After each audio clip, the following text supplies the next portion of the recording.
Salam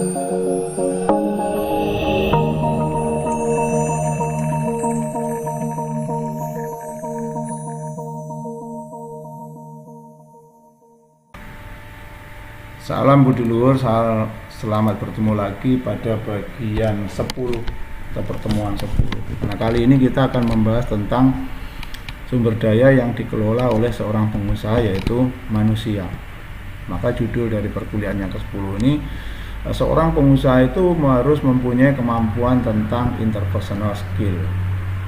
Ini seorang pengusaha pasti akan berhubungan dengan anak buahnya, karyawannya, pekerjanya, customernya, masyarakat, gitu ya, pimpinan, pemerintah, ya, dan lain-lain, tokoh-tokoh. Ya, tentu saja memang ada pihak-pihak yang secara langsung dikelola, misalnya tadi karyawan, ya, pekerja, pegawai, ya, pimpinan, ya, dan orang-orang yang mungkin secara langsung berhubungan dengan usaha. Ya, katakanlah pemegang saham.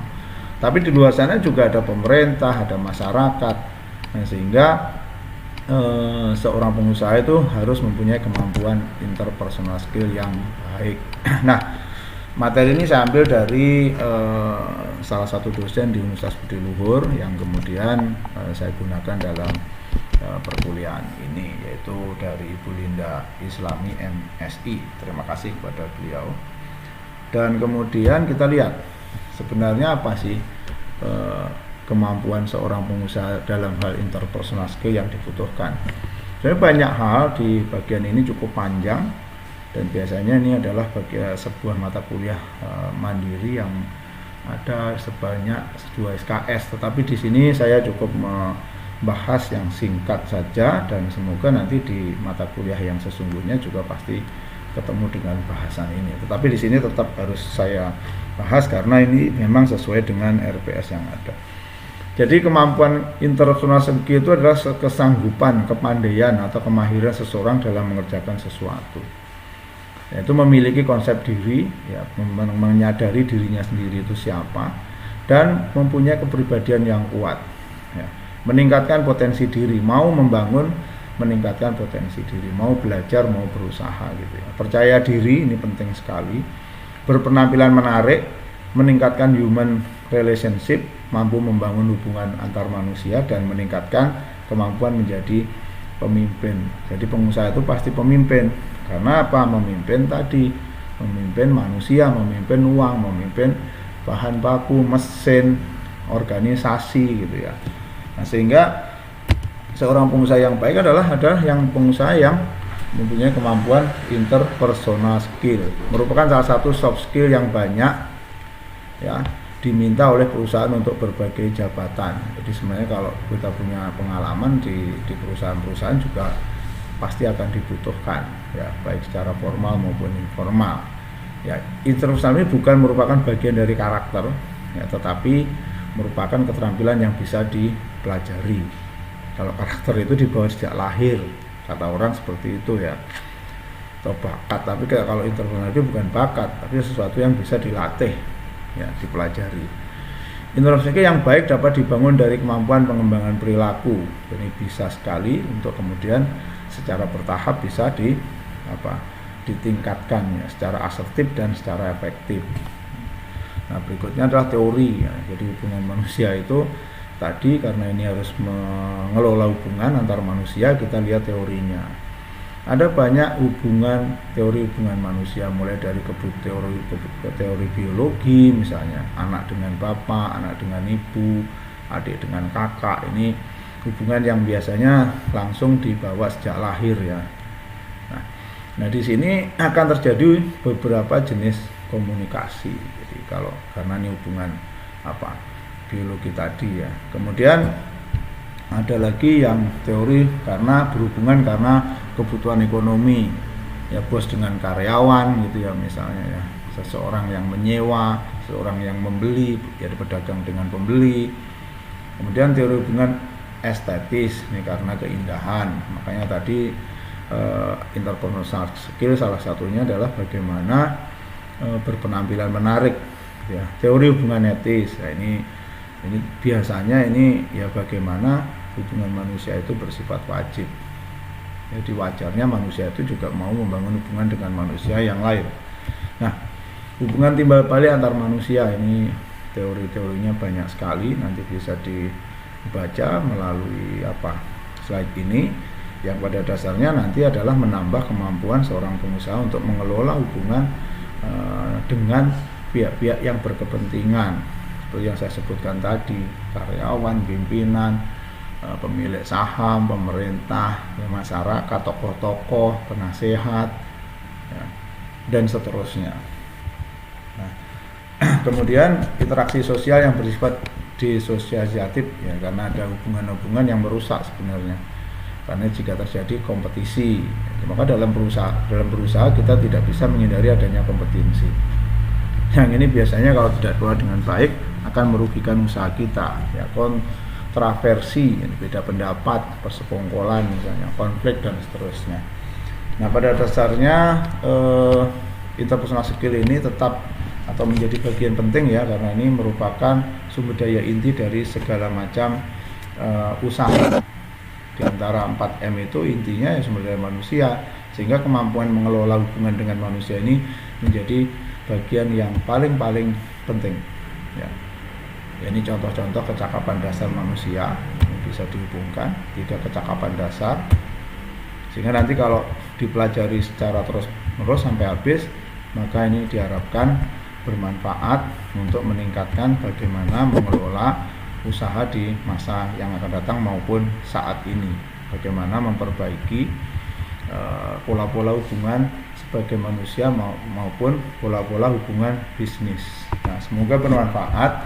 Ini cukup banyak yang kemudian nanti bisa dikembangkan lagi, dan semoga juga bisa ditemukan langsung pada mata kuliah interpersonal skill sebanyak 2 SKS di kesempatan lain. Semoga bermanfaat. Demikian, terima kasih untuk pertemuan ini, dan akhirnya saya sampaikan, saya ucapkan salam budi luhur.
Oke.